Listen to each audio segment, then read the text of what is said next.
Hello friends, welcome back to my channel. আশা করছি সবাই খুব খুব খুব ভালো আছো আর আমিও ভালো আছি। তোমাদের প্রিয় পরিবার, তোমাদের সবাইকে জানাই অনেক অনেক স্বাগত আর অনেক অনেক ভালোবাসা। তো আজকে বলি গুড মর্নিং। আর এখন বাজে 9:30 আর আমি আমার সমস্ত বাসি কাজ কমপ্লিট করে ফেলেছি। আমার গলার পরিস্থিতিটা খুবই খারাপ, কারণ একটু ঠান্ডা লেগেছে। আর ঠান্ডাটা যেহেতু চলে যাচ্ছে, এক সেকেন্ড। তো আমার মেয়েটা ঘরে বসে আছে বলতে বিছানার উপর কেবলই উঠে বসে আছে, সেই জন্য আমাকে ডাকছিল, তো ওকে দেখতে গেছিলাম। আর আমি এখন থেকেই তোমাদের সাথে আমার ব্লগটা স্টার্ট করব। আর আজকে কি রান্না হবে জানো? আজকে স্পেশাল রান্না হবে। তো আজকে রান্না হবে মানে আমাদের কাছে, গরিবের কাছে স্পেশাল। তো আজকে রান্না হবে একটু সবজি ডাল, মুগের ডাল, আর হবে শুক্তো, দুধ শুক্তোটা। তো হাজবেন্ড অনেকদিন ধরেই বলছিল খাবে খাবে করছিল। তো যেহেতু বাবার বাড়ি থেকে বড়ি নিয়ে এসেছি, তো শুক্তোটা তো মাস্ট করতেই হবে, কারণ শীতকালটা চলে গেলে না তখন আর বড়ি খেতে না ভালো লাগে না। তো শীতকালটা থাকতে থাকতেই বড়িটা শেষ করতে হবে। দুজন মানুষ এক কৌটো বড়ি নিয়ে এসেছি, তো শেষ তো তাড়াতাড়ি করতেই হবে, কারণ সরস্বতী পুজোর পরটা না খুব মানে ঠান্ডার খুব একটা পড়ে না, আর তখন বড়ি খেতে অতটা ভালো লাগে না। আর একদম গরম যখন পড়ে যায় তখন তো বড়ি খেতে আরো বেশি ভালো লাগে না। তো যা বলছিলাম, আমার বাসি কাজটা সমস্ত কিছু করা হয়ে গেছে, শুধু বাকি রয়েছে এই জামা প্যান্টগুলো কাচতে। মানে এতগুলো হয়েছে আজকে আর কালকে। রাত ঘুমোতে ঘুমোতে না একটা বেজে গেছিল, কারণ মেয়েটা কি করে জানো, 10টার সময় ঘুম থেকে উঠবে, 10টা কি 9:30 নাগাদ ঘুম থেকে উঠবে যখন সকালবেলা। সারাদিন ও আর একটু ঘুমোতে চায় না, একটু ঘুমোয় না সারাদিন। আর তারপরে কি করে, সন্ধে যখন 6টা কি 6:30 বাজে তখন ও ঘুমিয়ে পড়ে। 6টা 6:30 নাগাদ ঘুমিয়ে পড়ে, আর 9টার সময় কিংবা 8:30 9টা নাগাদ উঠে পড়ে ও ঘুমোতে ঘুমোতে রাত 1:30 বাজে ওর ঘুমোতে ঘুমোতে। তো সেই কারণে আরো শরীরটা বেশি খারাপ, কারণ ও যতক্ষণ জেগে থাকে ততক্ষণ আমাকেও জেগে থাকতে হয়, না হলে কিছু করার নেই। কখন মানে হিস করে ফেলবে। মানে ভাই দেখে তো ফোনে ভাই দেখে বলতে ফোনে কার্টুন দেখে, তো সেইগুলো দেখতে দেখতে ও যে কখন নিজে হিস করে ফেলে ও নিজেও জানে না, তখন আর বলে না যে মা হিস করবো। কালকে সেম প্রবলেম হয়েছে, কারণ আজকে এতগুলো তাই জামা কাপড় অনেক অনেক হয়ে গেছে, কারণ সন্ধ্যেবেলার থেকে ও মানে ফোনে কার্টুন দেখছিল, আমাকে ফোনটা একটুও দেয়নি। তো সেই কারণে ও যখন মানে কার্টুন দেখছিল তখন ও শুয়ে শুয়ে হিস করে দিচ্ছে, ও বলছে না যে আমি হিস করব। তো সেই কারণে অনেকগুলো জামা প্যান্ট হয়ে গেছে আজকে। তো আমি যখন মানে কতক্ষণ খেয়াল থাকে বলো যে নিয়ে গিয়ে হিস করাতে হবে, এই খেয়ালটা মানে ছিল যতবার করিয়েছে, এবার ও না খুব বেশি পরিমাণে হিস করে, তো সেটাই হয়ে যায় প্রবলেম। আর কালকে এই কারণে মানে অনেক কিছু হয়ে গেছে। আর আমার গলাটা দেখতে পাচ্ছ কেমন ভাঙা ভাঙা মনে হচ্ছে না, কারণ এই যে ওয়েদারটা চেঞ্জ হচ্ছে, এক সময় গরম পড়ছে এক সময় ঠান্ডা পড়ছে, এই জন্যই আরো বেশি আমার ঠান্ডা লাগছে। আর আমার ঠান্ডার ধারটা না খুবই বেশি, কারণ নাকি ছোটবেলায় যখন একদম ছোট ছিলাম তখন নাকি আমার নিউমোনিয়া হয়েছিল, তো সেই কারণে আরো ঠান্ডাটা বেশি লাগে। আর তারপর আবার একবার হয়েছিল যখন মানে বিয়ে হয়ে আসি তখন শ্বশুরবাড়িতে একটু অন্যরকম নিয়ম ছিল। অন্যরকম নিয়ম বলতে সকালবেলা মানে শীতকাল হোক গরমকাল হোক তোমাকে 5টার সময় উঠতেই হবে। তো 5টার সময় উঠে সকালবেলা তোমার কাজ টাজ সেরে তোমাকে একবারে স্নান টান করে আসতে হবে। তো আমার সকালবেলাটা স্নান করার খুব একটা অভ্যাস নেই, স্নান করতে করতে আমার 11টা বাজে। তো সেই অনুযায়ী আমাকে সকালবেলায় 5টার সময় উঠে জলের কাজ, জামা কাপড় কাচতেই হতো সেই সকালবেলা সমস্ত জামা কাপড় কেচে ঠেচে নিয়ে সমস্ত জলের কাজ কমপ্লিট করে ঘর টর মুছে নিয়ে আমাকে সেই মনে হয় 8টা 8:30টার মধ্যে স্নান করতে হতো। তো সেই যে মানে ঠান্ডাটা বসে বসে না, শীতকালেও আমাকে ওই একই প্রবলেম হতো, তো স্নান টান করে আমাকে পুজো দিতে হতো। তো সেই তখন একবার ঠান্ডাটা লেগে গেছিল আমার, মানে বিয়ের পর। তো এখন আর সেই প্রবলেমটা হয় না, কারণ এখন নিজের মতো নিজে থাকি, স্নান করি, কারণ এটা ওদেরই দোষ। তো সে যাই হোক, ওই কথাতে আর আসছি না, তোমাদেরকে ওই গল্প অন্য একদিন বলবো। তো এখন নিজের মতো নিজে থাকি, নিজের ইচ্ছে মতো বলতে কি, যে যখন মানে 11টা বাজে 11টা 12টা এই আন্দাজে স্নানটা করি, কারণ যতটা চেষ্টা করি যাতে আমার ঠান্ডাটা না লাগে, কারণ আমি যদি অকেজো হয়ে যায় না আমার সংসারটাও অকেজো হয়ে যাবে। কারণ আমার হাজবেন্ডকে কে দেখবে, আমার মেয়েকে কে দেখবে, এই টেনশন আমি নিজেকে একটু যত্ন করি। নিজেকে যত্ন করতে বলতে কি ওই যে মানে তোমার স্কিন কেয়ার বলো এইসব না, কিন্তু হেয়ার কেয়ার বলো এইসব না, আমি মানে তোমার হলো নিজের এই ঠান্ডা না লাগাটা, সপ্তাহে একদিন সর্ষের তেল মেখে স্নান করা, মাথায় রেগুলার তেল দেওয়া, তারপর সপ্তাহে 2 দিন শ্যাম্পু করা, এইগুলো মানে তোমার যাতে আমার ঠান্ডাটা আমার মানে না লাগে, সেই কারণে আমি নিজের একটু এই দিক থেকে একটু কেয়ার করি। আর প্লিজ যারা যারা এই ভিডিওটা দেখছো তারা একটু মানে কমেন্ট করবে, আর কমেন্ট করবে, না হলে আমি বুঝতে পারি না যে কে কে আমার ভিডিওটা দেখছো বা কে কে আমার পাশে থাকছো। আর প্লিজ তোমরা কমেন্ট করবে, আর পারলে একটু শেয়ার করো, কারণ তোমরা আমার একটা পরিবার, তো তোমাদের সাথে শেয়ার করা যেতেই পারে। কারণ সাবস্ক্রাইবার মানে যা হয়েছে তার অনুযায়ী যে আগে যে সাবস্ক্রাইবারটা হতো না সেটা একদম কমে গেছে। সেটা একদম কমে গেছে বলতে হয় না, কমে যায়নি মানে হয় না, সাবস্ক্রাইবার মানে বন্ধ হয়ে গেছে হওয়া। তো কাল একটা দুটো এরকম করে হয়। তো তোমরা প্লিজ আমার ভিডিওটা ভালো লাগলে তোমাদের ফ্রেন্ডকে রিকোয়েস্ট মানে শেয়ার করো, লাইক করো, কমেন্ট করো, এগুলোই বলবো।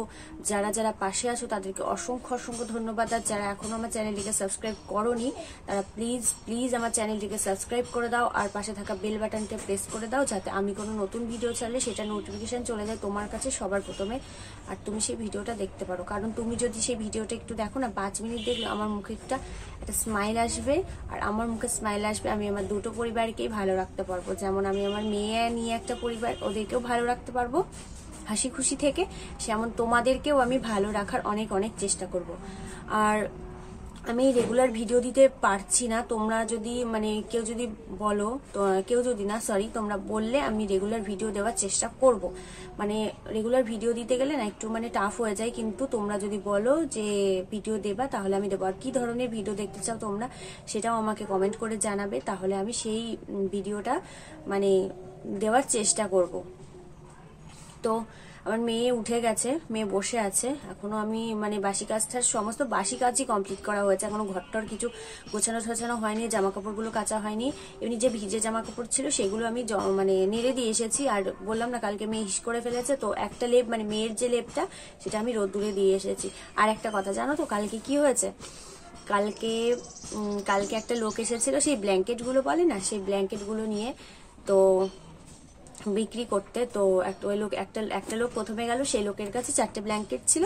তো সেই লোক বলছে কি যে একটা 4টে ব্ল্যাঙ্কেট 2200 টাকা। তো আমি বললাম, আমি ওখানে রাস্তাতে দাঁড়িয়েছিলাম, আমি কিন্তু ওনাদের কাছে জিজ্ঞাসা করতে বলছে দিদি নেবেন নাকি, একটা 4টে ব্ল্যাঙ্কেট 2200 টাকায় দিয়ে চলে যাবো। আমি বলছি না দাদা আমি নেবো না। তারপর একটা লোক আসলো, মানে তাকে না বলতে সে বাড়ির মধ্যে ঢুকে এলো বলছে যে আপনি 2টো ব্ল্যাঙ্কেট নিন, আমাকে 1800 টাকা দিন। আমি বলছি না দাদা আমি নেবো না। দিয়ে বলছে, তখন আমি একটা দিদির সাথে কথা বলছিলাম, তো সেই দিদিটা বলছে তুমি বলো 300 টাকা। আমি বলছি যে 300 টাকা। বলছে না আপনি 400 টাকা দেন, আপনি যদি ঘরের থেকে বের করতে পারেন তাহলে আমি আপনাকে ব্ল্যাঙ্কেটটা দিয়ে যাবো। আমি বলছি না দেখেন আমি 300 টাকা দিলে নেব। আর তারপরে আমি বললাম যে 300 টাকাই আছে। তারপরে লোক বললো না দিদি 300 টাকা হবে না। বুঝতে পারি তারা এত দিন ঘুরে ঘুরে রোদ্দুরে ঘুরে ঘুরে ব্ল্যাঙ্কেট বিক্রি করছে, তাহলে তাদেরও তো কষ্ট হয়, তাদের 300 টাকা দিয়ে ঠিক হয় না। কিন্তু তবুও আমার কাছে টাকা ছিল না, আর এখন ব্ল্যাঙ্কেট কেনার মতো সামর্থ্য আমাদের নেই। তবে ইচ্ছে কি জানো তো, যে ইচ্ছে আছে একটা ব্ল্যাঙ্কেট, আর দেখতেও খুব ভালো লাগে, ইচ্ছে থাকে। সমস্ত কিছু তো সবসময় পূরণ হয় না, তবে ভগবান যদি চাই, তোমরা যদি চাও, ঠিক একদিন না একদিন আমি পূরণ করতে পারবো হয়তো আমার এই ইচ্ছেগুলো। মানুষের তো ইচ্ছে থাকেই না, আমারও ইচ্ছে আছে, আর ইচ্ছে ছিল হয়তো অনেক ইচ্ছেই।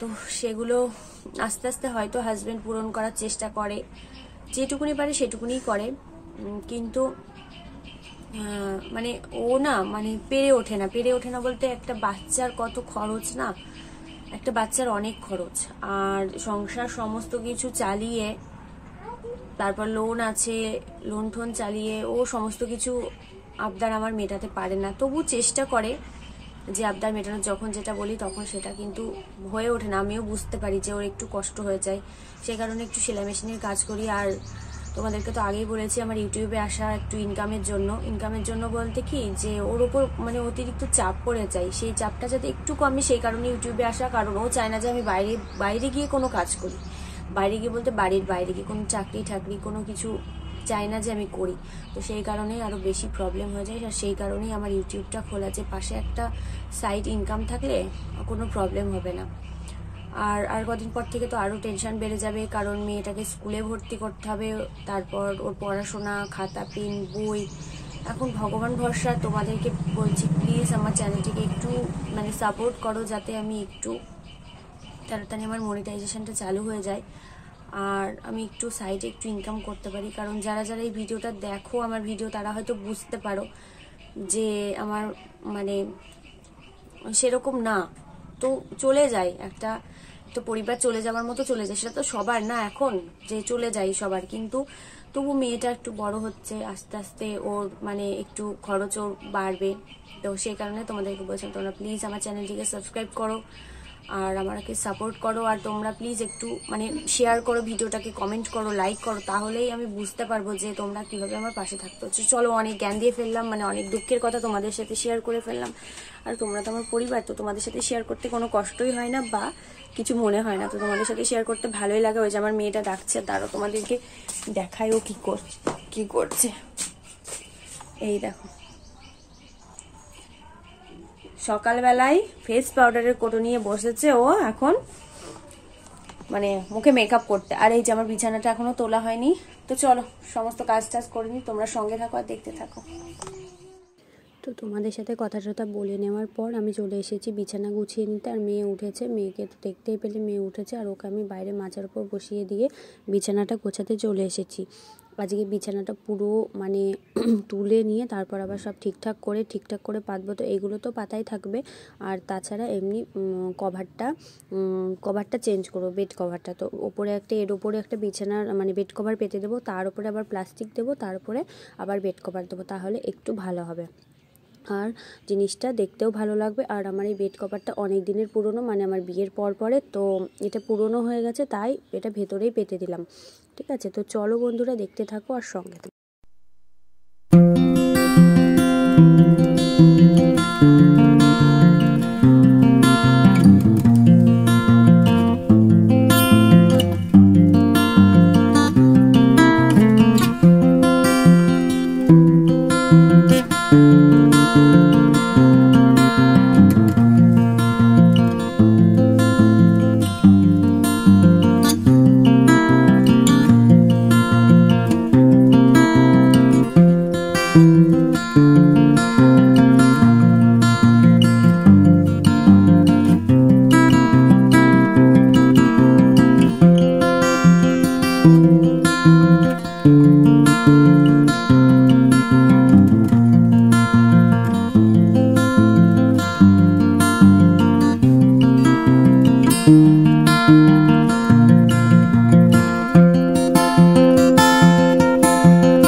গুছিয়ে নেওয়ার পর তারপর আমি মেয়ে তো উঠেই পড়েছিল, আগে মেয়েকে তুলে নিয়ে ফ্রেশ করে খাইয়ে দিয়ে জামাটা চেঞ্জ করে দিলাম, জামাটা চেঞ্জ করে দিয়ে চুল টুল বেঁধে দিলাম। আর তারপরে ও বসে গেছে, মানে বই নিয়ে বসে আছে মাচার ওপরে, তো পড়ছে না, ও তো একা একা পড়তে পারে না। আর আমি এখানে মানে ভাতটা চাপিয়ে দিলাম। আর ডালটাকে, মুগের ডাল আজকে শুক্তো হবে, বললাম যে শুক্তো হবে, দুধ শুক্তো, আর হবে মুগের ডাল, সবজি ডাল। তো ফুলকপি টপি নেই, শুধু গাজর দিয়ে আর মটরশুঁটি দিয়ে আর টমেটো দিয়েই মানে ডালটা করব। তো টমেটোটা তোমার হলো, আর এই দেখো এখানে আমি সবজিটাকে ভালো করে মানে আর শুক্তোর জন্য যেগুলো মানে যে জিনিসগুলো দেবো ওর ভেতরে সেইগুলো আমি এখানে কেটে নিচ্ছি। আর ডালটাকে আমি ভেজে নিয়ে প্রেসার কুকারে বসিয়ে দিয়েছি সিটি পড়তে। তো ওটা সিটি পড়ে গেলে তারপর আমি ওটাকে আবার রান্না করে নেব। তো চলো বন্ধুরা, দেখতে থাকো আর সঙ্গে থাকো আমি আর কি কাজ করি।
ডালটা হয়ে গেলে নামিয়ে নিয়ে আমি শুক্তোটা বসিয়ে দিয়েছি। আর এই মানে যে শুক্তোর যে জিনিসগুলো না, মানে এই সবজিগুলো এক এক করে ভেজে নিলে আরও টেস্ট লাগে শুক্তোতে। কিন্তু আমি রান্না করতে এসে দেখি যে আমার তেলটা ফুরিয়ে গেছে। আর যেহেতু আমার মিক্সিটা এখনও মানে ঠিক করা হয়নি, সেহেতু আমাকে মানে ওই যে পাশের বাড়ি একটা দিদির বাড়ি আছে, তো তার বাড়ি থেকে আমাকে বাটনাটা বেটে নিয়ে আসতে হয়েছে, মানে ইয়েতে ওই পাটাতে। আর তারপর আমি এখানে আমার মেয়ের দুধটাকে বসিয়ে দিয়েছি, এক পাশে দুধ হচ্ছে আর এক পাশে রান্নাটা হচ্ছে। তো দুটো কাজ একসাথেই করতে হচ্ছে, কারণ মেয়েটার সাথে আবার খেলতে হবে, তো সেই কারণে, কারণ না হলে ও এই মানে রোদে ঘুরে বেড়াবে, এখানে ওখানে ঘুরে বেড়াবে। আর আমি চাই না যে ও এরম করে ঘুরে বেড়াক। তো চলো আমি রান্নাটা সেরে নিই তারপর।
বান্না সবকিছু কমপ্লিট করা হয়ে গেছে, রান্না কমপ্লিট করা হয়ে গেছে, তোমরা দেখতেই পাচ্ছ কেমন অবস্থা আমার হাল হয়েছে। তো রান্না ঠান্না কমপ্লিট করে হাজবেন্ড দোকান থেকে এসে খেয়ে চলে গেছে, কারণ আজকে সকালবেলাটা খুব একটা ভারী ব্রেকফাস্ট করিনি। ভারী ব্রেকফাস্ট বলতে চা খেয়েছিলাম আর জাস্ট বিস্কুট খেয়েছিলাম, তো তাছাড়া আর কিছু খাইনি। তো হাজবেন্ড দোকান থেকে চলে এসেছে খেতে, আর আমিও খেয়ে নিয়েছি তার সাথে। এবার আমি যাব, আমার মেয়েটাকেও স্নান টান করানো হয়ে গেছে, তোমরা দেখতেই পেলে। আর ওর নাচটা তো অবশ্যই তোমরা দেখবে, আর কেমন হয়েছে তোমরা অবশ্যই প্লিজ কমেন্ট করে জানাবে। আর হাজবেন্ড আস্তে আস্তে এখনো অনেকটা দেরি বলতে, দাঁড়াও এক সেকেন্ড আমি দেখিনি কটা বাজে, এখন 1:13 বাজে। তো হাজবেন্ড আস্তে আস্তে প্রায় তোমার 2:30 বাজবে। তো ততক্ষণে আমি এখন যাব বাসন, রান্নার খাওয়া দাওয়া হয়ে গেছে, তো যেগুলো বাসন টাসন আছে সেগুলো সমস্ত কিছু মেজে ঠেজে নেবো। মেজে ঠেজে নিয়ে আমি যাব স্নান করতে। স্নান টান করে এসে আমার গোপুসোনাকে স্নান করিয়ে খেতে দিয়ে তারপর আমি আবার তোমাদের সাথে কথা বলবো।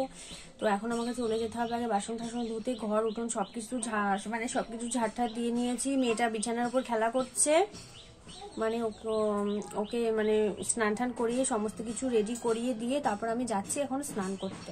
তার আগে ওকে একবার হিস করিয়ে দিয়ে যাবো, কারণ আজকে প্লাস্টিকটা তুলে আমি রোদে দিয়েছি, তোমরা দেখতেই পেলে সবকিছু তুলে আজকে রোদে দিয়েছি। তো প্লাস্টিকটা না পাতা পর্যন্ত শান্তি নেই। তো এখন ওকে হয় আমি বাইরের এই মাচাটার ওপরে থুয়ে যাবো, এই যে এই মাচাটার ওপরে, আর না হলে আমি ওকে মানে ইয়েতে রেখে যাব, বিছানার উপর রেখে যাব, হিস করিয়ে রেখে যাব। তো চলো আগে স্নান টান করে ঠুরে এসে তারপর আবার তোমাদের সাথে কথা বলছি। তো যদি পারি তো শেয়ার করবো গোপুসোনার পুজো টুজো, আর না হলে একটুখানি শেয়ার করার চেষ্টা করব। তো চলো সঙ্গে টান টান করে এসে দেখি যে আমার মেয়েটা ঘুমিয়ে পড়েছে, আর ওকে আমি এখানেই বিছানা টিছানা করে ভালো করে শুইয়ে দিয়েছি, আর এই ছোট্ট লেপটা ওর গায়ে দিয়ে দিয়েছি। আর কারণ বিছানাটা গোছাবো আমি, মানে প্লাস্টিকটা পাততে হবে, আর তার উপর একটা বিছানা চাদর পাতবো, বিছানা গোছাতে হবে, সেই কারণে আমি মানে ওকে শুয়াইনি। আর দাঁড়াও দেখাচ্ছি, এই দেখো আমার গোপুসোনা এখনো বসে আছে, ওকে এবার আমি স্নান টান করাবো, স্নান টান করিয়ে তারপর রেডি করে নেব। তো চলো সঙ্গে থাকো আর দেখতে থাকো।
তোমাদের সামনে আর আসতে পারিনি, কিন্তু তোমরা হয়তো দেখতে পেয়েছো যে বিছানা টিছানা গোছালাম, আর এখন চুলটা মানে শোকাচ্ছি।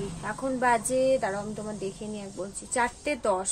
আর স্নান টান করে নিয়ে এসে চুল ছাড়ার একটু সময় পাইনি, আজকে মাথা ঘষেছি কিন্তু চুলটা শুকায়নি।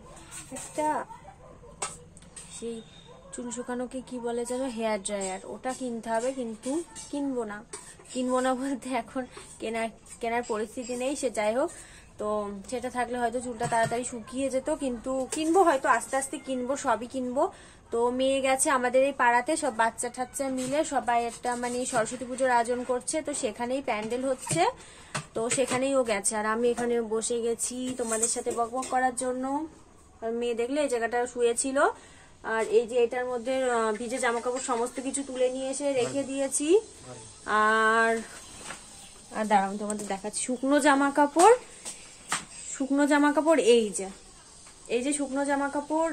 আর এখন আমি যাব একটা দিদির বাড়িতে মেয়েকে নিয়ে, কারণ সরস্বতী পুজোয় মেয়েটা শাড়ি পরবে, তো ওই দিদিটা বললো যে শাড়ি পরবে। আমি বলেছিলাম যে টপের ওপরে পরিয়ে দেবো, তো ওই দিদিটা বললো যে টপের ওপরে পরাবে, বাচ্চা মানুষ কেমন লাগবে, টপের ওপরে পরালে ভালো লাগবে না, তো তুমি একটা কাজ করো, একটা সিট থাকলে আমাকে দিয়ে দাও, আর আমি হলো তোমাকে মানে একটা ছোট ব্লাউজের কাটিং করে দেবো, তুমি বানিয়ে নেবে। তো আমি বললাম ঠিক আছে, ক্লিপ খুঁজে পেলাম না এখন, তাই জন্য চুলটা বাঁধতে পারলাম না, কারণ আমার খোলা চুল রাখতে একটু ভালো লাগে না, তোমাদেরকে আগেই বলেছি। আর এখন যাব। আর এই মালগুলো, এই ব্লাউজের ইয়েগুলো আমি নিয়ে এসেছিলাম, কিন্তু আমি তৈরি করতে পারিনি, দুর্ভাগ্যবশত আমি তৈরি করতে পারিনি। তো সেই কারণে পরশুদিন আবার মালিক আসবে। আর কি বলতো, বিয়ে থেকে এসে না আমার শরীরটা এতটাই খারাপ যে আমি ক্লান্ত হয়ে যাচ্ছি, একটুখানি কাজ করে আমি ক্লান্ত হয়ে যাচ্ছি। তোমরা দেখতে পেলে না, বিছানাটা গুছিয়ে নিয়েই আমি হাঁপাতে শুরু করে দিয়েছি, একটুখানি কাজ করলে আমি ক্লান্ত হয়ে যাচ্ছি। তো হাজব্যান্ড বললো তুমি কদিন রেস্ট নাও, এমনিতে আমি রেস্টেই থাকি, কিন্তু তবুও তারপর আবার বললো যে রেস্ট নিতে, তো সেই কারণেই আমি এই মালগুলো আবার দিয়ে আসবো। একটু একটু করে করেছি, তো তাও দিয়ে আসবো, কিছু করার নেই, কারণ শুক্রবারের মধ্যে আমার মালগুলো কমপ্লিট হবে না। তো ওই দিদিটাদের বাড়িতেই যাব, ব্লাউজের মানে কাটিংটা করে দেবে, তার উপরে আবার মেয়ের ব্লাউজটা কমপ্লিট করতে হবে। আর একটা মালা নিয়ে এসেছিলাম, তো সেই মালাটা না একটু মানে সুতোটা একটু ছেঁড়া, তো সেইখানে পুঁতি ভরে ঠিক করতে হবে, তো সেটা ঠিক করতে হবে মেয়ের জন্য। তো সরস্বতী পুজোর আগেই আমাকে এগুলো কমপ্লিট করতে হবে। আর ও তো যেহেতু হাতে খড়ি দেবে, ওর ওই যে স্লেট, বই, এই জিনিসগুলো না কিনতে হবে, তো সেই জন্য আমাকে একদিন বাজারে যেতে হবে, তো সেই কারণেই আর এই চাপটা নিতে চাইছি না। এক সেকেন্ড দাঁড়াও, আমি আসছি। তো এই দেখো একটা ক্লিপ খুঁজে পেলাম, দেখতে পাচ্ছ কেমন হয়ে গেছে। ক্লিপটা দিয়ে এখন আপাতত চুলটা বেঁধে নি, কিন্তু এই ক্লিপটা বেশি দিন হয়নি জানো তো, কিন্তু ক্লিপটা নষ্ট হয়ে গেছে, এরকম রংটা উঠে গেছে দেখো, এই দেখো। তো চুলটা বেঁধে নিলাম। আর আজকে জানো তো হাজবেন্ড আমার চুল কেটে দিয়েছে, এই চুলটা দেখ, আগে অনেকটা ঝুলতো না, অনেকটা কেটে ফেলেছি, কারণ সারা চুলগুলো জট বেঁধে যায়, আর খুব প্রবলেম হয় যখন আঁচড়াতে যাই, খুব কষ্ট হয়, আর সবসময় আঁচড়ানোর টাইম থাকে না, সেই কারণে কাজের চাপে আঁচড়াতেও পারি না, তো সেই কারণে জটটা আরো বেঁধে যায়। আর এখন তাড়াতাড়ি করছি, যাবো ওই দিদিটাদের বাড়িতে, মেয়েটা চলে গেছে, রেডি করিয়ে দিয়েছি, আর এই যে এসে জামা কাপড়গুলো ভাঁজ করব। তো চলো আগে ঘুরে ঠুরে আসি, তারপর আবার তোমাদের সাথে কথা বলছি। এই দেখো আমি দিদিটাদের বাড়িতে যাওয়ার জন্য রেডি হয়ে গেছি, রেডি বলতে জাস্ট সোয়েটারটা পরে নিয়েছি, মাথাটা ভালো করে আঁচড়ে নিয়েছি। আর ওই দেখো আমার মেয়েটা, আসো তাড়াতাড়ি আসো, ওই যে ওকেও চুল টুল বেঁধে রেডি করে দিয়েছি। তো চলো আমরা এসে তারপর আবার তোমাদের সাথে কথা বলছি। আর ঠোঁটটা না খুব ফেটে গেছে, তো সেই কারণে একটু লিপ বাম দিলাম, হাজবেন্ডকেও দিয়ে দিলাম, ওর একটু মানে এই হাওয়াটা না খুব খারাপ, এই হাওয়াটাই আমার মেয়ের গাল মাল সব ফেটে গেছে, যতই মাখাচ্ছি কোনো কিছুতেই কাজ হচ্ছে না, মানে ফেটেই যাচ্ছে। আর ঠোঁটগুলোও ফেটে গেছিল। আর কি বলতো, বিয়েতে না লিপস্টিক দেওয়া হয়েছে তো সবসময়, তো সেই কারণে আরো বেশি ফেটে যাচ্ছে। তো লিপস্টিক আমি খুব একটা ব্যবহার করি না, বাজার টাজার গেলেও আমি লিপস্টিক দিয়ে যাই না, বিয়েতে গেছিলাম তাই দিয়েছিলাম, আর সেই কারণে এখন লিপ বামটা দিতে হবে কদিন আমাকে রেগুলার। তো চলো, আর এখন বাজে 5:30, এখনো বাজেনি। তো আমি দেখো চা নিয়ে বসে পড়েছি। চা এই যে নিমকি খেয়েছে, আর মেয়ে চারিদিকে ছিটিয়েছে, আর এই যে আছে বিস্কুট দেওয়া দুধ, মেয়ে খাবে, আর এই যে ঝিনুকোকে খাওয়ানোর জন্য। আর এই যে আমি টিভি দেখছি, আজকে টিভি দেখতে বসে গেছি। এই দেখো যে আমার মেয়েটা বলছে আমি খাবো না, তোমাকে খেতে হবে না মা, দুধ খেতে হবে না, তুমি নিমকি খাও। হ্যাঁ আমি খাবো, তুমি নিমকি খাও। আর এই দেখো টিভি দেখছি, দেখতে পাচ্ছ, এই দেখো। তো চলো, আর এই যে বিস্কুটের কোটো, বিস্কুট আছে এর মধ্যে, তো খেয়ে নি, তারপর আমি তোমাদের সাথে আবার কথা বলবো তারপর। তো চলো খেয়ে নি, তারপর আবার আমি আবার আসছি। Hello friends, good morning. আজকে হচ্ছে নেক্সট ডে, মানে আজকে হচ্ছে বৃহস্পতিবার, আর আজকে আমাদের এখানে হাটবার, সেটা তোমরা খুব ভালো করেই জানো। আর আজকে সকালবেলা উঠেছি 8:30টার সময়। কালকে বললাম না যে একটা ক্লান্তি ভাব কাজ করছে আর একটু ভালো লাগছে না, তোমরা হয়তো আমাকে দেখে বুঝতেই পারছো সেটা। আর এই যে এখন বাজে, তারাও দেখি, এখন বাজে 9:07, আর আমার গোপুসোনাকে তুলে দেওয়া হয়ে গেছে, এই দেখো দেখতে পাচ্ছ। কিন্তু আমার মেয়েটা এখনো ওঠেনি, ও ঘুমোচ্ছে। হাজবেন্ড চা খেয়ে দোকানে চলে গেছে, আর আমি এই যে চা আর বিস্কুট নিয়ে বসে পড়েছি, চা বিস্কুট খেতে খেতে। তো ভাবলাম যে চা বিস্কুট খেতে খেতে তোমাদের সাথে কথা বলা যেতেই পারে, কিংবা কালকে তো ভিডিওটা এন্ড করতে পারিনি, তো ভিডিওটা এন্ডও করা যেতে পারে। তো সেটার জন্য চলে আসলাম সকাল সকাল তোমাদের সামনে। আর কালকে রাত্রিবেলা হয়তো ভিডিওটা এন্ড করতে পারতাম, কিন্তু করিনি, শরীরটা যেমন যেহেতু খারাপ ছিল, যেহেতু কালকে রাত্রিবেলা কিছু না খেয়েই শুয়ে পড়েছি, কিছু খাইনি, তো সেই কারণেই শরীরটা না আজকে আরও একটু দুর্বল লাগছে। মন থেকে জোর করলেও করতে পারছি না, সেই কারণে একটু প্রবলেম হচ্ছে। আর এখনও দুধ নিয়ে আসিনি, দুধ নিয়ে আসবো। আর আজকে হাট করতে আমাকে যেতেই হবে, কারণ অনেক জিনিস নেই, আর হাজব্যান্ডকে বললে হাজব্যান্ড সেগুলো গুছিয়ে নিয়ে আসতেও পারে না, তো সেই কারণে আমাকে যেতে হবে বাজারে। আজকে হাটে যাব, তো তোমাদের সাথে অবশ্যই শেয়ার করব, আর এটাও শেয়ার করবো যে কী কী বাজার করে নিয়ে আসলাম। তো বলি যে যারা যারা আমার চ্যানেলটিকে সাবস্ক্রাইব করেছো তাদেরকে অসংখ্য অসংখ্য ধন্যবাদ, আর যারা এখনও আমার চ্যানেলটিকে সাবস্ক্রাইব করোনি তারা প্লিজ প্লিজ আমার চ্যানেলটিকে সাবস্ক্রাইব করে দাও, আর পাশে থাকা বেল আইকনটি প্রেস করে দাও, যাতে আমি কোনো নতুন ভিডিও ছেলে সেটা নোটিফিকেশান চলে যায় তোমার কাছে সবার প্রথমে। আর আজকে তোমরা আমাকে মনে জোর দিচ্ছ, যে অনেকে বলছো যে ব্লগ করো দিদি, ব্লগ করো, একদিন সাবস্ক্রাইব হবে। তো আমার বাড়ির লোকও অনেকে বলছে, তো সেই কারণে আরও ব্লগ নিয়ে আসছি। আর আসন ভিডিও করে নিয়ে আসিনি, আসন ভিডিও নিয়ে আসছিও না, কারণ এমনিতেই শরীরটা খারাপ, আর তার উপরে যদি এখন আসনের ইয়েটা তুলতে যায় না, ডিজাইনটা তুলতে যায়, তো আরও মাথা আরও হ্যাং করবে, সেই কারণে আসন ডিজাইন নিয়েও আসছি না। তো আর সেটাই বলার জন্য তোমাদেরকে, মানে সেটাই তোমাদের সাথে শেয়ার করলাম। আর চলো তাহলে আজকে আমি এখানেই তোমাদের কাছ থেকে বিদায় নিয়েছি। তোমাদের সাথে দেখা হবে নতুন কোনো ভিডিও নিয়ে। ততক্ষণ তোমরা ভালো থাকো, সুস্থ থাকো, সবাইকে ভালো রাখো, আর অল টাইম স্মাইল করো, অল টাইম স্মাইল করো, আর সবাইকে ভালো রাখার চেষ্টা করো, আর নিজেও ভালো থাকো। তো আগে নিজের ভালো থাকতে হবে, কারণ নিজে না ভালো থাকলে কখনো তুমি অন্যকে ভালো রাখতে পারবে না। তো প্লিজ অন্যকে ভালো রাখার আগে নিজেকে ভালো রাখো, তো তাহলে তুমিও অন্যকে ভালো রাখতে পারবে আর আমাকে সাপোর্ট করো। চলো আজকের মতো বাই।